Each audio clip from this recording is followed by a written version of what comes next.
Salam sejahtera, anda sedang menonton Malaysia Memilih dan pastinya ini adalah hari yang turut menjadi tumpuan selain daripada kita melihat pada 19 November tarikh PRU semalam, tetapi untuk hari ini kita tahu pilihan raya umum ke-15.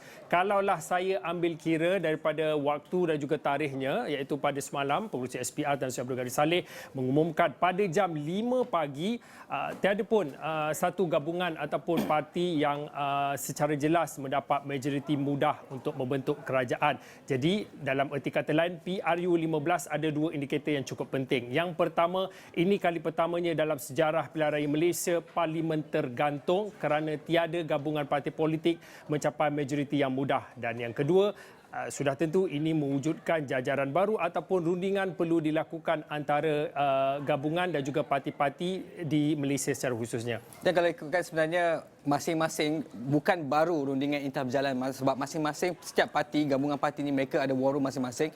Mereka dah dapat membuat unjuran tentang berapakah kerusi yang akan mereka dapat. Jadi sebenarnya kita juga mendapat maklumat bahawa rundingan itu telah bermula lebih awal. Jadi sekarang pun sedang berjalan, Fauzia. Dan kalau saya kirakan daripada jam 5 pagi tadi sehinggalah pada waktu sekarang dah 10 jam pun berlalu, masih lagi kabur penglihatan untuk mencongak-congak di mana sebenarnya gabungan untuk mewujudkan kerajaan baru ini akan muncul.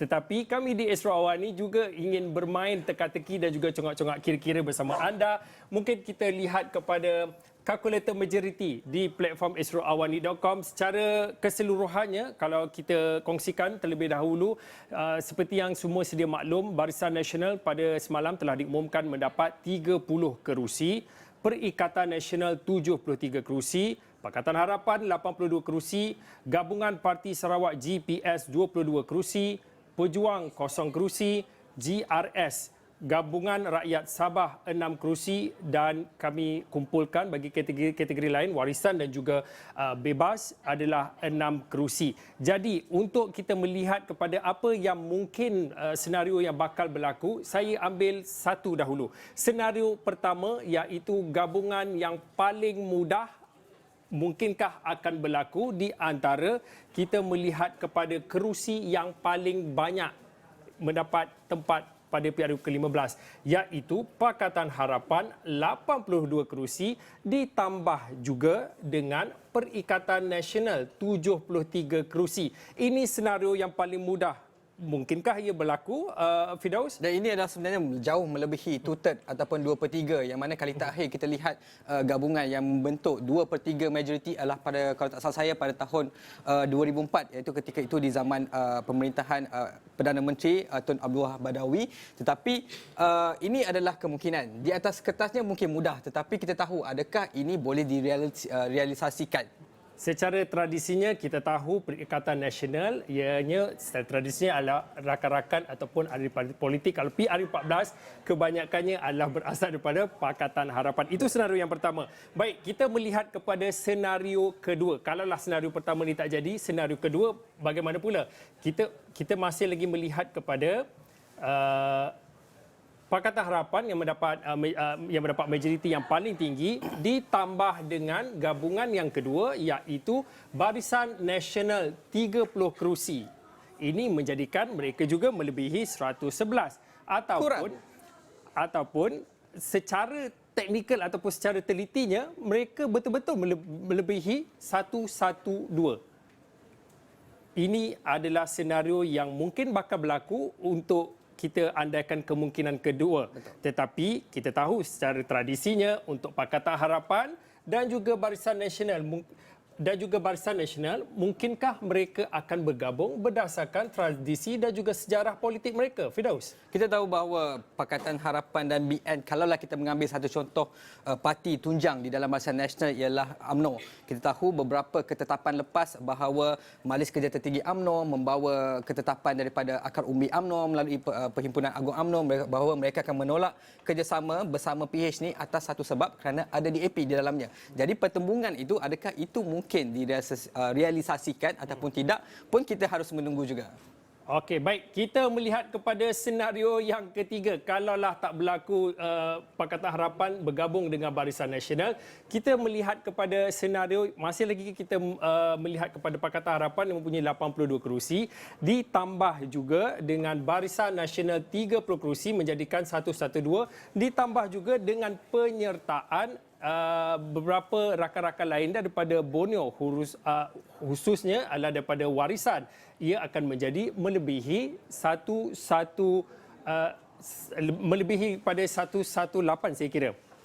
Mungkinkah ini akan berlaku? Adakah Warisan akan bekerjasama ataupun menawarkan kesediaan dan kerjasama mereka untuk Pakatan Harapan, Barisan Nasional, Warisan dan juga rakan-rakan yang lain? Ada 2 bebas dan 1 lagi KDM yang baru saja diumumkan kemenangannya. Baik, saya kira kalau daripada sini mungkin tidak ada masalah, tetapi kita juga harus mengambil kira tentang episod politik lepas. Sebagai contoh, kalau kita lihat kenyataan yang dikeluarkan oleh Presiden ataupun pengerusi Barisan Nasional bahawa mereka, Barisan Nasional, bersedia untuk memberi sumbangan bagi membolehkan kerajaan stabil diwujudkan, dan yang keduanya bersedia untuk mengenepikan sebarang perbezaan sentimen.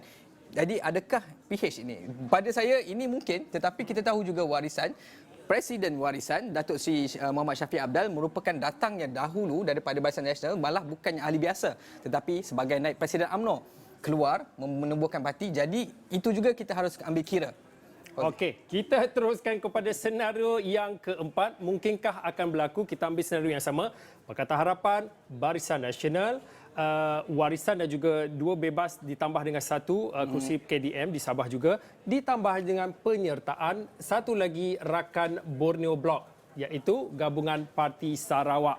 Sekali lagi saya nak tanyakan kepada Firdaus, kita tahu GPS, kita andaikan Pakatan Harapan, Amanah, DAP dan juga PKR itu adalah parti utama dalam Pakatan Harapan, tetapi di platform ataupun di landasan politik di Sarawak, Pakatan Harapan khususnya DAP adalah musuh politik utama GPS di Sarawak. Betul. Mungkinkah ini akan berlaku juga? Itu adalah satu ketetapan yang konsisten diulang oleh pengerusi GPS yang juga merupakan Ketua Menteri Sarawak, iaitu Tan Sri Abang Johari Tun Openg. Beberapa kali beliau menegaskan bahawa tidak akan ada kerjasama dengan DAP. Kerana kita tahu bahawa DAP Sarawak, walaupun dia berbeza dengan DAP Semenanjung, datangnya pada parti yang sama tetapi corak permainan politiknya berbeza. Ni Fauzi. Okey, satu lagi, masih lagi dalam struktur yang sama tetapi kita tukar daripada Pakatan Harapan kepada Perikatan Nasional. Adakah ia juga akan possibility kemungkinan itu akan bakal berlaku? Kalau kita tengok pagi ni ada satu yang menarik kalau kita dapat melihat satu perkongsian daripada pengerusi Perikatan Nasional, iaitu Tan Sri Muhyiddin Yassin, yang mengatakan bahawa pengerusi JPS telah mengadakan perjumpaan di rumah beliau dari di sini. Jadi ini berkemungkinan akan berlaku, tetapi dari segi ini kita juga akan mengambil kira tentang sentimen. Semalam pengerusi PN Tan Sri Muhyiddin Yassin mengatakan bahawa bersedia untuk menerima parti mana yang ingin berjuang, kecuali ini memang telah tetap, iaitu kecuali PH, selagi mana ideologi itu sama, selagi mana sentimen itu sama. Tetapi kita juga dapat mendengar semalam ada sorakan daripada penyokong untuk menolak bukan semua BN ini, tetapi adalah menyebut spesifik nama, iaitu Datuk Seri Ahmad Zahid Hamidi. Possible, mungkin. Tetapi dalam politik apa-apa juga boleh jadi. Okey, itu antara beberapa kemungkinan dan juga senario yang boleh berlaku untuk membentuk